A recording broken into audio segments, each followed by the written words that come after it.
San Juan Clímaco, ermitaño y abad del monte Sinaí, 30 de marzo.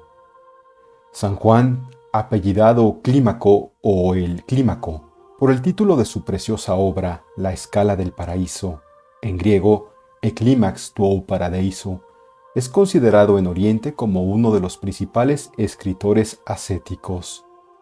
Si sus escritos han permanecido durante varios siglos ignorados de la Iglesia de Occidente, en cambio es de notar que desde el siglo VII se le cita tan frecuentemente en Oriente como a los santos Basilio, Gregorio Nacianceno y Juan Crisóstomo.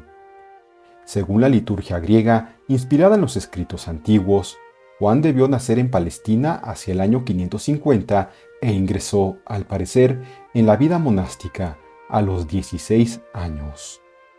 Su biografía fue escrita por Daniel de Ruyter, solo con la idea de conseguir sirviera de edificación, declarando, por otra parte, que nada sabía tocante a los primeros años de nuestro santo. Juan necesitaba un valor heroico para practicar, desde sus primeros pasos en la vida perfecta, lo que él mismo recomendará en el ocaso de su vida, es a saber, subir los peldaños de la escala de la santidad.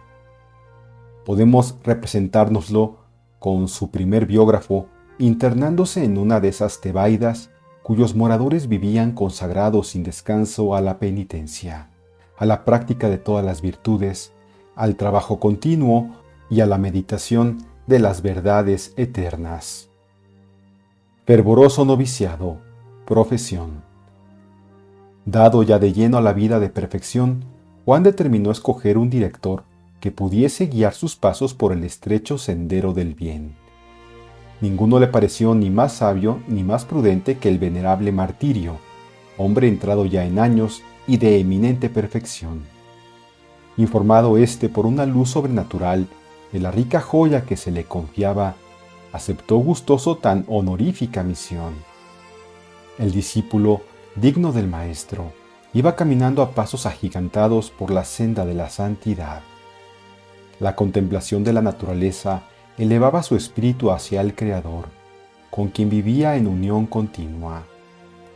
Muerto a sí mismo y a su propia voluntad, ponía sus delicias en la obediencia ciega y pronta a las órdenes e insinuaciones de su consumado director. La obediencia y la oración fueron las dos alas con las cuales volaba por las regiones más encumbradas de la santidad, vuelo que era más raudo a medida que se acercaba el día solemne de entregarse a Dios de modo definitivo e irrevocable. Llegó por fin la hora suspirada, tras 4 años de pruebas y de generosos esfuerzos. El santo abad estratego, que se hallaba presente, exclamó transportado del espíritu profético: «Estoy viendo que Juan ha de ser, con el tiempo, una antorcha resplandeciente en el mundo». Algunos días más tarde, Martirio, acompañado del recién profeso, visitó al solitario Anastasio, que llenaba el ambiente de la tebaida con el aroma de sus virtudes. Apenas estuvieron en su presencia, dirigiéndose a Martirio, le dijo: «¿No eres tú, por ventura, el que ha tenido la dicha de admitir a este monje a la profesión religiosa?» «Tú lo has dicho», respondió Martirio, manifestando ostensiblemente el gozo que inundaba su alma. «No olvides», prosiguió el solitario, «que acabas de consagrar a Dios un futuro abad del Sinaí». Deseoso sin duda de comprobar si el Espíritu de Dios hablaría por tercera vez, Martirio condujo a su discípulo al desierto de Gudá para recibir la bendición de otro anacoreta célebre, Juan el Sabaíta, es decir, discípulo de San Sabas. No bien divisó este gran siervo de Dios a los dos visitantes, bendijo al Señor y, llegados que hubieron, lavó primero los pies de nuestro santo y a continuación los de su maestro. Extrañado Martirio de semejante proceder, preguntóle la causa. «Es que tengo delante de mí a un futuro abad del Sinaí», respondió el anacoreta, levantando los ojos al cielo. Muerte de Martirio. San Juan Clímaco, anacoreta. Los años corrían. Martirio, lleno de días y merecimientos, expiró dulcemente en los brazos de su hijo espiritual. Privado de tan bondadoso padre, Juan determinó internarse en el desierto para pasar el resto de sus días en el retiro más completo, a semejanza de los anacoretas. El dominio de sus pasiones por un lado, su desprendimiento de las cosas de la tierra y su admirable espíritu de oración por otro, le facilitaban este género de vida. Con todo, antes se aconsejó de un anciano llamado Jorge Arciloito, bien convencido de que nadie es buen juez en la propia causa. Libre por este medio de toda ilusión del amor propio, descendió de la montaña del Sinaí y se retiró a la soledad de Tola. Allí tomó para celda una gruta profunda y silenciosa, perforada en la roca. Una cruz de madera, una mesa de 4 tablas toscas, el libro de las Sagradas Escrituras y algunas obras de los Santos Padres eran toda su riqueza.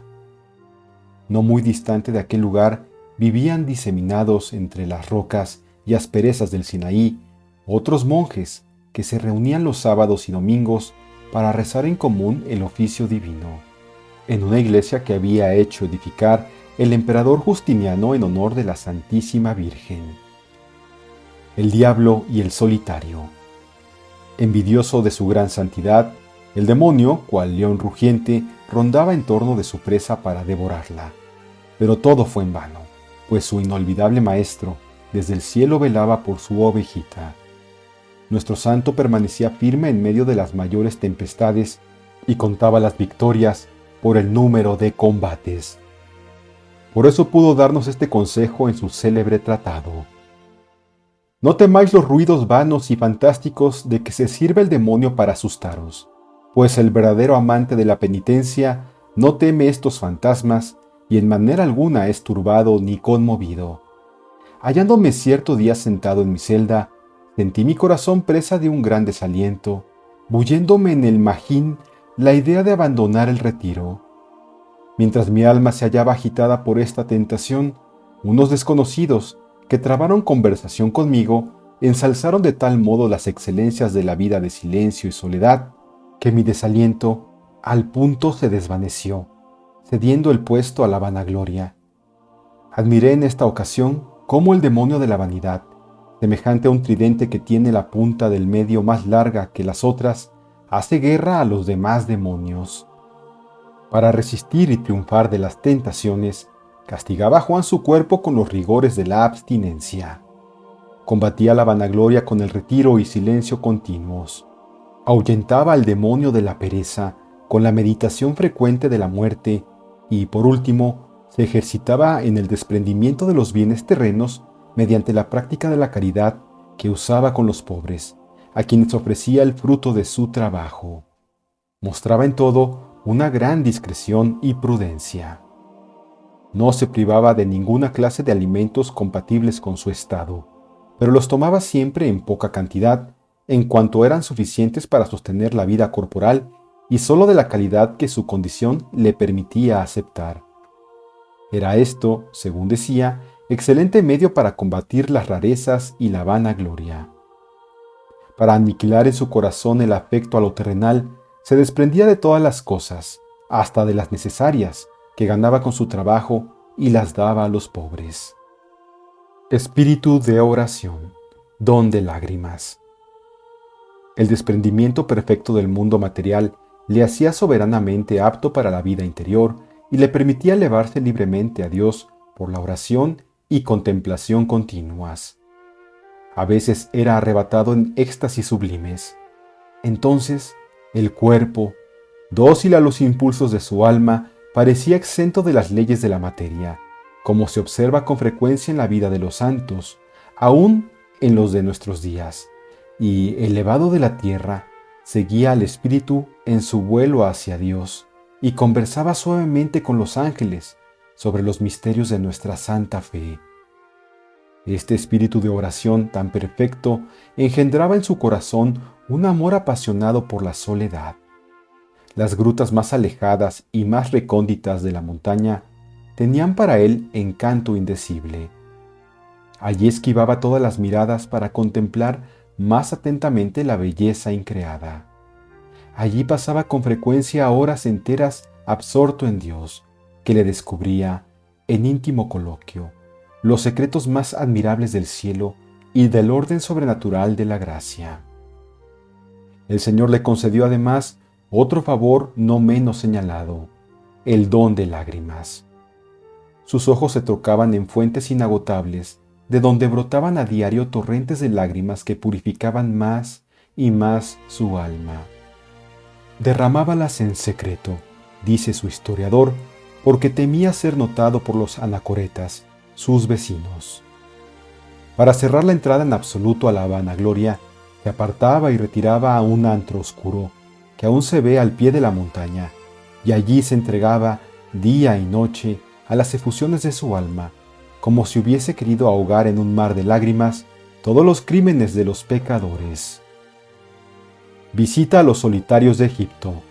Nuevo Juan Bautista. Además de las luces sobrenaturales que recibía en sus éxtasis y arrobamientos, Juan alimentaba su espíritu con la lectura de las Sagradas Escrituras y de las sentencias de los santos padres. «Gustad», decía frecuentemente, «gustad de los manjares exquisitos que la bondad divina os ha dispuesto copiosamente en esta mesa que se llama la Biblia. Saboread también a vuestro gusto el pan delicioso de las verdades eternas que los santos padres os parten con tanta abundancia». Pero el simple estudio de las obras de espiritualidad no bastaba. Juan quiso conocer y admirar prácticamente las virtudes de los antiguos padres del yermo en sus descendientes. Con este fin, partió para Egipto. En este viaje recogió los interesantes relatos que admiramos en la Escala Santa acerca de los solitarios de Egipto. Así como la industriosa abeja va libando de las más variadas flores el rico néctar con que fabrica la miel, del propio modo nuestro piadoso peregrino, visitando las soledades de Egipto, hizo gran acopio de enseñanzas, con las que a su vuelta enriqueció a las multitudes. Cautivadas éstas por el encanto misterioso de su santidad, acudían de todas partes a exponerle sus miserias y oír sus consejos. Cual nuevo Juan Bautista dirigía a todos, sin distinción de clases, palabras llenas del Espíritu de Dios. Trazaba a cada uno un plan de vida según sus necesidades. Su sola bendición curaba a los enfermos, fortalecía a los débiles, consolaba a los afligidos, conmovía a los empedernidos y los convertía con más eficacia que con los argumentos más sólidos de la ciencia. Vivía en aquellos parajes un fervoroso solitario llamado Moisés, el cual, movido del deseo de imitar a Juan Clímaco, quiso ser su discípulo y vivir bajo el mismo techo. Temiendo no ser atendido, supo interesar en su causa a varios padres del yermo. Nuestro santo pensó que debía acceder a sus ruegos y le recibió en su compañía. Dios nuestro Señor manifestó por medio de un milagro cuán agradable le había sido esta obra de caridad. Un día Juan ordenó a su discípulo que recogiese tierra de excelente calidad que había en un lugar apartado y la llevase a un huertecito en donde cultivaba unas pocas legumbres. Moisés no se hizo rogar, antes con gran alegría, presteza y exactitud ejecutó el mandato de su maestro. Extenuado de fatiga y para librarse del ardiente sol que caía a plomo sobre su cabeza descubierta, retiróse Moisés bajo un corpulento peñasco y allí se durmió. En aquel preciso momento, Juan se hallaba en oración en su celda y, habiéndose adormecido ligeramente, creyó ver a un hombre de aspecto venerable que le despertaba diciendo: «¿Qué haces, Juan, siervo mío? ¿Te es lícito permanecer tranquilo cuando Moisés, tu discípulo, está en peligro de perder la vida?» Al oír estas palabras, el bienaventurado solitario, lleno de estupor, se echa de hinojos y conjura a Dios nuestro Señor proteja a su ovejita. Así solía nombrar a su amado discípulo. El Señor atendió su oración y Moisés volvió sano y salvo a su retiro. Al verle, preguntóle Juan si no le había ocurrido nada durante su ausencia. «Padre, he estado a punto de ser aplastado bajo una enorme mole que se desprendió de una roca al pie de la cual dormía yo profundamente. Oí que me llamabas y salí precipitadamente de mi escondite lleno de gran espanto. Apenas di algunos pasos, un estruendoso crujido atronó aquellas soledades. Era el peñasco que se abría y que dejó ir una piedra que pasó justamente por el lugar donde yo había estado descansando. Oído el relato, Juan guardó silencio y por humildad no quiso descubrir a su discípulo la visión con que el Señor le había favorecido. Pero ambos solitarios entonaron un cántico de acción de gracias por tan señalado beneficio. Poder de San Juan sobre los demonios, la calumnia. Una vez más quiso manifestar el Señor el poder de su fiel siervo sobre el espíritu de las tinieblas. Cierto día, un solitario llamado Isaac sentíase atormentado de tal modo de pensamientos sensuales que, desesperado casi y no pudiendo resistir a la violencia, huyó, aunque derramando un mar de lágrimas. La gracia divina le condujo a la celda del bienaventurado Juan. «Padre mío», exclamó arrojándose a sus pies, «en nombre de Dios Todopoderoso, líbrame del verdugo que me atormenta desde hace mucho tiempo. ¿No ves al espíritu satánico que se empeña con increíble terquedad en mancillar mi alma con el sucio deleite de la impureza? Tu valimiento ante Dios es grande, habla, y mi alma quedará sana». «La paz sea contigo, hermano», respondió el santo anacoreta. «Ten confianza, y la victoria será segura». Dicho esto, se pusieron ambos en oración, y al poco rato el rostro de Juan tornóse resplandeciente, iluminando con claridad celestial los rincones todos de su lóbrega mansión. El resplandor aumentaba a medida que su unión con Dios era más íntima, oyéndose bramidos siniestros que llenaban de espanto al monje atribulado. Acabada la oración, levantóse Isaac completamente libre de su achaque espiritual. Renació la calma en su alma y se disipó la tentación definitivamente. Signos tan evidentes de santidad, oh miserable naturaleza, antes atrajeron a Juan Clímaco envidias y contradicciones de sus hermanos que admiración y respeto. El demonio, leemos en el libro de Job, se desliza y penetra a veces entre los hijos de Dios. En efecto, algunos solitarios, envidiosos del bien que Juan hacía con sus instrucciones, o creyendo de buena fe remediar un mal que no existía, pretendieron paralizar y aún destruir la influencia benéfica del célebre anacoreta, acusándole de orgulloso, charlatán, quebrantador del silencio y perturbador del recogimiento. Para bien de los descarriados, el humilde siervo de Dios juzgó prudente callar y encerró en su celda los tesoros y raudales de ciencia que hasta entonces había derramado por pura caridad y celo apostólicos. Algún tiempo más tarde, avergonzados sus mismos enemigos de su mal proceder, se presentaron al santo ermitaño implorando perdón y rogándole que abriese otra vez su boca de oro, fuente de oráculos celestiales. Juan, cuya alma rebosaba caridad encendida y humildad profunda, continuó recibiendo a cuantos acudían a él, prodigándoles sus consejos y consuelos. Abad del Sinaí, muerte. Acercábase el día en que iban a verse cumplidas las predicciones de Anastasio y Juan el Sabaíta. Muerto el abad del Sinaí, los monjes se congregaron en la iglesia para elegir su sucesor. El bienaventurado Juan Clímaco, dice Daniel de Rayte, adornado de todas las virtudes en grado eminente, con gran alegría de todos los monjes, fue elegido por unanimidad abad del monasterio del Sinaí. Todos le tuvieron por nuevo Moisés, que había de guiarlos en la vida espiritual. De nada le sirvieron las protestas y resistencia de su humildad, pues convenía fuese colocado sobre el candelabro como luz brillante, para que iluminase a todos los moradores de la casa. Gozaba a la sazón 75 años. Un nuevo milagro confirmó su elección a la dignidad abacial. Así lo relata un testigo ocular. Cuando San Juan Clímaco fue elegido nuestro superior y abad, llegaron numerosos huéspedes al monasterio. Durante la comida, vióse a un maestresala, tocado con larga túnica blanca, al estilo hebreo, dirigir con perfecto orden y gran contentamiento de todos el servicio de la casa. Terminada la comida y retirados los convidados, buscóse por todas partes al desconocido, para recompensarle sus buenos servicios, pero todo en vano. «No le busquéis más», nos dijo entonces nuestro Padre, «pues el Señor y Dios de Moisés se dignó ordenar en persona lo necesario para ejercer la hospitalidad en el lugar que le está particularmente consagrado». Poco tiempo después de su elevación al cargo de superior, compuso, a petición del solitario Juan de Rayte, que debía ser su comentarista, su Escala Santa, obra mística y ascética, cuyo título le sugirió la escala de Jacob por la que subían y bajaban los ángeles.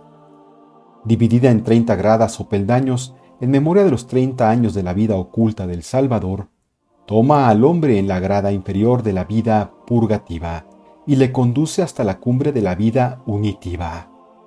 Es una obra maestra del ascetismo cristiano por su doctrina, lógica y elocuencia. Para algunos críticos, el Libro para el Pastor, que primitivamente formaba parte de la Escala, es como otro tratado. En él parece demostrar que el autor conocía la regla pastoral del Papa San Gregorio Magno. La Escala Santa no fue publicada en su texto griego original hasta el año 1633, en que lo realizó un impresor de París.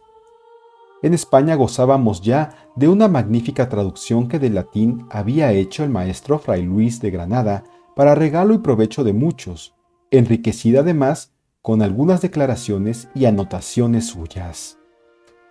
Esta obra contiene todo el progreso de la vida espiritual, desde la primera conversión hasta la perfección más elevada.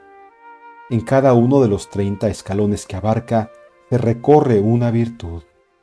Comienza con la renuncia y menosprecio del mundo, y sigue con la mortificación de las pasiones y aficiones, la verdadera peregrinación, la obediencia, la penitencia, el recuerdo de la muerte, la perfecta compunción del corazón, la perfecta mortificación de la ira y la mansedumbre, el olvido completo de las injurias, evitar la detracción o murmuración, la locuosidad, desterrar la mentira, la pereza, la perversa señora gula y practicar el ayuno, la castidad incorruptible, apartar la avaricia y arrimarse a la pobreza.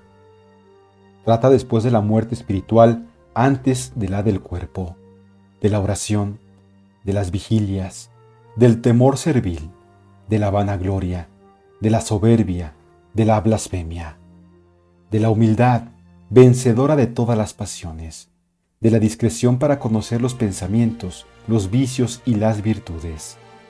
Por último, se eleva a la sagrada quietud del cuerpo y del alma, a la unión con Dios en la oración y a la bienaventurada tranquilidad terrenal de que goza el alma adornada de todas las virtudes. Esta tranquilidad mostró tener San Pablo cuando dijo que poseía en su alma el Espíritu de Dios. Habiendo regido con gran acierto durante 4 o 5 años el monasterio del Sinaí, Juan volvió a su ansiada soledad de Tola, hacia la cual se sentía atraído más y más a medida que avanzaba en años. No tardó en caer gravemente enfermo y en pocos días una enfermedad maligna le condujo a la tumba.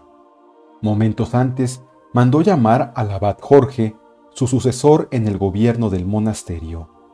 Dióle cita para antes de un año en el cielo, cerró los ojos a la luz del día y entregó su bella alma en manos del Creador hacia el año 635.